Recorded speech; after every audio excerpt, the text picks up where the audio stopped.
আহোম ৰাজত্বৰ শেষ ৰাজধানী শিক্ষা আৰু সংস্কৃতিৰ নগৰী যোৰহাট জিলাত আজিৰে পৰা দুদিনীয়াকৈ যোৰহাট জিলা দিৱস উদযাপন কৰা হৈছে। মোৰ সহযোগে দেখুৱাব আজি প্ৰথম দিনাৰ কাৰ্যসূচী এক সাংস্কৃতিক শোভাযাত্ৰা জিলা আয়ুক্ত কাৰ্যালয়ৰ পৰা উলিওৱা হৈছে আৰু আজিৰে পৰা দুদিনীয়াকৈ যোৰহাট জিলা দিৱস খুব উলহ মালহেৰে যোৰহাট জিলা প্ৰশাসনৰ উদ্যোগত অনুষ্ঠিত হৈছে। আৰু ইয়াৰ প্ৰথম দিনাৰ কাৰ্যসূচী বিদ্যালয় মহাবিদ্যালয়ৰ প্ৰায় 500ৰো অধিক ছাত্ৰ ছাত্ৰীয়ে অংশগ্ৰহণ কৰিছে। এই সাংস্কৃতিক শোভাযাত্ৰাত জিলাখনৰ ঐতিহ্য আৰু পৰম্পৰা দেখুওৱাৰ চেষ্টা কৰা হৈছে। এই শোভাযাত্ৰাত আজিৰে পৰা দুদিনীয়াকৈ যিহেতু 30 জুন আৰু 1 জুলাই যোৰহাটত খুব সুন্দৰকৈ উলহ মালহেৰে যোৰহাট জিলা প্ৰশাসনৰ উদ্যোগত জিলা দিৱস উদযাপন কৰা হৈছে আৰু বিভিন্ন কাৰ্যসূচী হাতত লৈছে। বিদ্যালয় মহাবিদ্যালয়সমূহত অনুষ্ঠিত হৈছে বাৰেৰহণীয়া কৃষ্টি সংস্কৃতিৰে বিভিন্ন অনুষ্ঠান অনুষ্ঠিত হৈছে আৰু প্ৰথম দিনাৰ প্ৰথমটো কাৰ্যসূচী সাংস্কৃতিক শোভাযাত্ৰা নগৰৰ মাজেৰে উলিওৱা হৈছে। একাডেমী চিনিয়ৰ ছেকেণ্ডেৰী স্কুলৰ ইয়াত ছাত্ৰ ছাত্ৰীসকল আৰু এনেদৰে প্ৰতিখন বিদ্যালয় মহাবিদ্যালয়ৰ ছাত্ৰ ছাত্ৰীয়ে ইয়াত অংশগ্ৰহণ কৰিছে। জিলা প্ৰশাসনৰ লোক আছে, যোৰহাট পৌৰসভাৰ বিষয়ববীয়াসকল আছে। মই কিছু কথা পাতিম, কিছু মন্তব্য ল'বলৈ চেষ্টা কৰিম। যিহেতু শিক্ষা আৰু সংস্কৃতিৰ নগৰী আহোম ৰাজত্বৰ শেষ ৰাজধানী যোৰহাটত আজিৰে পৰা দুদিনীয়াকৈ জিলা দিৱস উদযাপন কৰা হৈছে জিলা প্ৰশাসনৰ উদ্যোগত। হয়, আজি অতি এটা ভাল দিন। আমাৰ ঐতিহাসিক যি যোৰহাটৰ জিলা দিৱস আছে তাত বহুত পাৰ্টিচিপেণ্টে ভাগ লৈছে। গৰমটো অলপ বেছি হৈছে আজি, তথাপি আমাৰ সকলো জনতা স্বতঃস্ফূৰ্তভাৱে ওলাই আহিছে আৰু আমাৰ জিলা প্ৰশাসনৰ উদ্যোগত এই কি কয় যিটো শোভাযাত্ৰা কাৰ্যসূচী হৈছে আৰু কাইলৈ আমাৰ মূল প্ৰগ্ৰেম আছে, ভাওনাও আছে আৰু এই সম্পৰ্কত আমাৰ আয়ুক্ত মহোদয়ে সকলো কথা আপোনালোকক জনাইছে। গতিকে সকলোকে আহিবলৈ মই অনুৰোধ জনালোঁ। ধন্যবাদ। মৰমৰ যোৰহাটৰ আজি 42 সংখ্যক জিলা দিৱস কি ক'ব?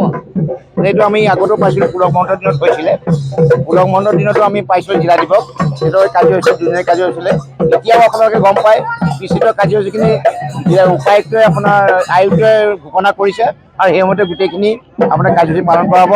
ভাওনাকে আদি কৰি আজি দেখিছে ৰং বিৰঙৰ যিটো শোভাযাত্ৰা হৈছে, গোটেইখিনি কাৰ্যসূচীখিনি এনেকৈ সফল কৰা হ'ব। ভাল লাগিছে আজিৰ দিনটো আমি ইয়াত উপস্থিত থাকিবলৈ পাই। যিহেতু এইটো আমাৰ যোৰহাট দিৱস, আমাৰ সকলোৰে আমাৰ মৰমৰ যোৰহাটৰ দিৱস। এই যোৰহাটৰ দিৱসটো আমাৰ জিলা প্ৰশাসনকে আদি কৰি সকলো অনুষ্ঠান প্ৰতিষ্ঠানে যি সহযোগিতা আগবঢ়াইছে তাৰ কাৰণে সকলোকে ধন্যবাদ থাকিলে আৰু এই মৰমৰ যোৰহাটখন সদায় মৰমৰ হৈ থাকক। ধন্যবাদ। হয়, মোৰ সহযোগে দেখুওৱা হৈছে এয়া সাংস্কৃতিক শোভাযাত্ৰাৰ পৰিৱেশ।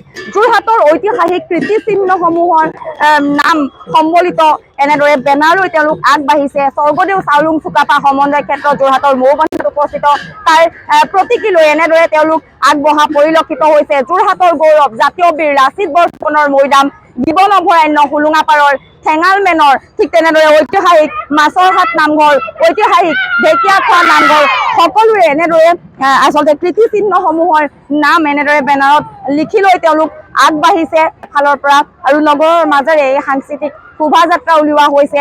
আজিৰে পৰা দুদিনীয়াকৈ যোৰহাটত ৪২ সংখ্যক যোৰহাট জিলা দিৱস খুব উলহ মালহেৰে জিলা প্ৰশাসনৰ উদ্যোগত উদযাপন কৰা হৈছে।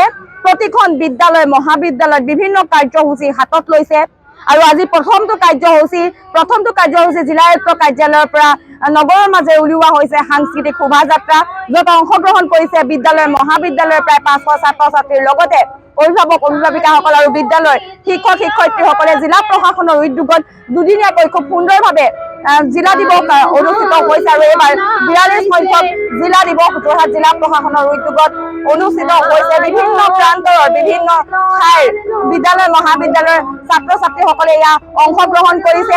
এয়া প্ৰথমটো কাৰ্যসূচী, ইয়াৰ পাছতে বিভিন্ন বিদ্যালয়ত এয়া জিকিৰ খুব সুন্দৰকৈ পৰিৱেশন কৰা পৰিলক্ষিত হৈছে।